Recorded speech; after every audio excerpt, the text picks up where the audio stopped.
Everyone has a hybrid nowadays, including Porsche. I'll include a link to the Porsche Salt Lake's website in the description down below. They're providing us with this Cayenne E-Hybrid. If you have any questions, just ask for Matt Hendry. Let's get right into it.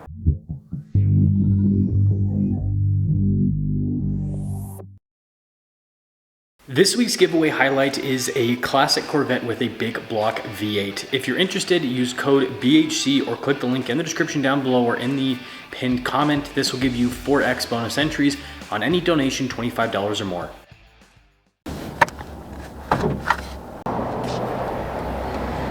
Powering this is a hybrid turbo 3-liter V6. It goes through an 8-speed automatic. 53 is the MPGe rating, 22 is the MPG rating without hybrid assist. This can go 29 miles on a charge and produces 463 horsepower and then 479 pound-feet of torque. We're closing in on 500,000 subscribers. I'd really appreciate it if you'd help out with that. Now, this newest Cayenne is a lot boxier with the design. I mean, look at the hood, for example. And then the lights, even though you've got the normal kind of Porsche angular design, they are a little bit boxier for a Porsche. Down below, you've got the whole turn signal indicators set up, and then you can see the grille's got those painted black pieces. And that will cap things off for the front end. 285 by 40 by 22 is the tire and wheel setup. You can see you've got silver 5-spoke design, darker brake caliber to kind of match with everything. 315 by 35 by 22 in the rear for the tire and wheel setup, so it is staggered, by the way.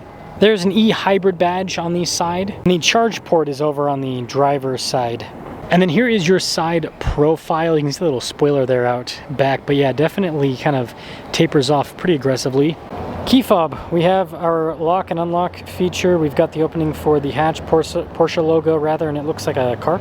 Cargo cover built in from the factory, and then really nice floor mats. Porsche does a really good job. They just feel very premium. I'm wondering if the load floor, so it doesn't look like there's a spare underneath there, so you lose some space because of the hybrid battery. It's pretty typical, but you still have quite a bit of storage space altogether. Got a light bar here out back. The Cayenne badge is blacked out, and that will cap things off for the exterior. Keyless entry, and let's pop in. Very tight fit and finish in normal Porsche fashion. You got some stitching here in the back too. The seats are perforated down the center. They've got more stitching across. Good legroom in the back. We also have a little storage net. Vents here in the rear. We've got our own climate zone with heated seats. Climate zone for other passenger. It's pretty fancy. Some USB ports. And then headroom back here, even though it's sloped, it's good.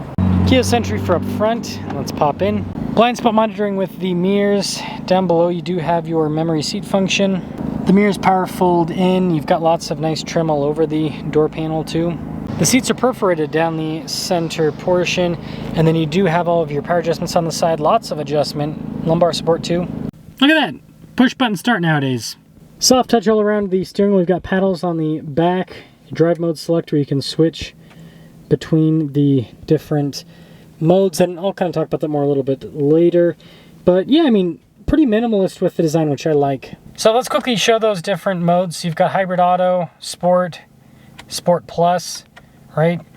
And then e-power, which is full electric, and then gravel, off-road. So they have modes for pretty much everything that you'd want. And this is fully digital, which means you can change the information that is displayed, makes it more customizable overall. 360 camera system, good resolution with the camera. And then as for the rest of the infotainment system, it is pretty quick to respond. It comes with the most important things, Android Auto and Apple CarPlay. That's all you really need nowadays. But you can see the drive mode set up there too. But yeah, it's a good system. Got a couple vents down below, a little kind of storage area there with some USB ports. Still have some physical toggles for the climate and haptic feedback for the seat controls for the heated ventilated seats, little volume control there for the radio. But yeah, everything has a nice tactile feel. Got some grab handles there, cup holders, 12 volts, storage in the center console. I do like this trim on the top, and they've got more nice trim all over the dash. Also, sport chrono clock. And then finally, we do have a panoramic sunroof up top. 2026 Cayenne E-Hybrid. So you can see the base MSRP is $105,300. Total MSRP $130,640. Let's see how the Cayenne performs. Let's set off in the Cayenne E-Hybrid. If you guys have any packages on the Cayenne you'd like to see a video of, let me know in the comments below and see what I can put together as the days go by. We got the whole 2026 model year to figure it out, right? So figure it out, we will. Super seamless. Now I just have it in the hybrid mode because I imagine that's what most people are going to be driving it in, is the hybrid mode. I just drove a Macan before this, and it's crazy the difference in terms of the feel. The Macan compared to the Cayenne. The Cayenne feels a lot more luxe, which is expected, right? You'd hope so for the extra price that you're paying for it.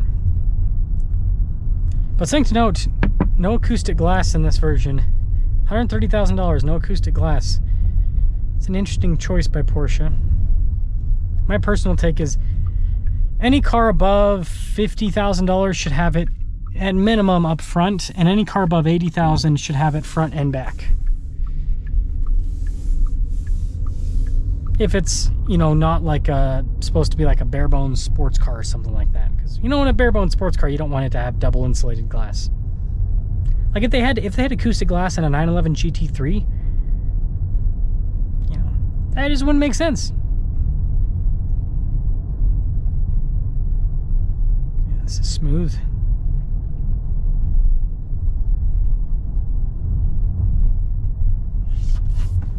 I think it's a pretty comfortable drive. And driving a Bronco Raptor down here, it's a big vehicle. These streets are kind of narrow. It's a big wide vehicle to have to kind of maneuver.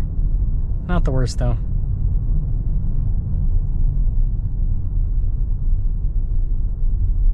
Yeah, it's pretty, I mean, even though it doesn't have the double pane windows, it's still pretty insulated. Let's pop it into the Sport Plus. It's supposed to have big power. Let's see if we can feel the big power. Carbon fiber trim's kind of interesting.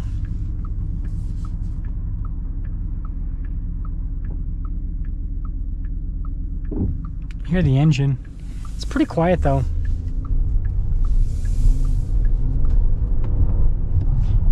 It's quick. Like most plug-in hybrids, you can feel the slight disconnect because it's two different powertrains having to communicate with each other. It's not bad. It's actually one of the more seamless systems. The 8-speed probably helps out quite a bit, but yeah, you do kind of, you can at least feel that little bit of disconnect. Man, is this quick though. Man, is it quick. Yeah, super quick. So the E-Hybrid, I think it's a great system. It shows 47 miles of range, even though the Windows sticker says that the EPA rates it at 29. And you know, sometimes that is the case with these plug-in hybrids, is the EPA is just way off with their testing. So I'm not surprised if that actually is the case, where it gets much better than what the EPA says it gets. I don't know if I trust the EPA anymore in terms of their range ratings and everything else they got going on. Other than that though, I mean, this thing, I gotta get this flipped around. This thing drives really well. It's got good power. The only thing that I can really critique it for, like I said, is and this is every single plug-in hybrid. I've never driven a plug-in hybrid. Actually, I take that back. You know, the Prius Prime, right? The eCVT, that seems like it's a pretty well-integrated system. But outside of that, every other plug-in hybrid, you can feel the disconnect. There's always a little bit of like, oh, hey, these powertrains are trying to communicate with each other, and I can kind of feel it. But yeah, that and the acoustic glass. I don't know why Porsche isn't putting it. I get their sports cars, but this stuff should have it. Because people that buy a Cayenne are looking for more of a luxurious experience, and that helps out with quite a bit of road noise.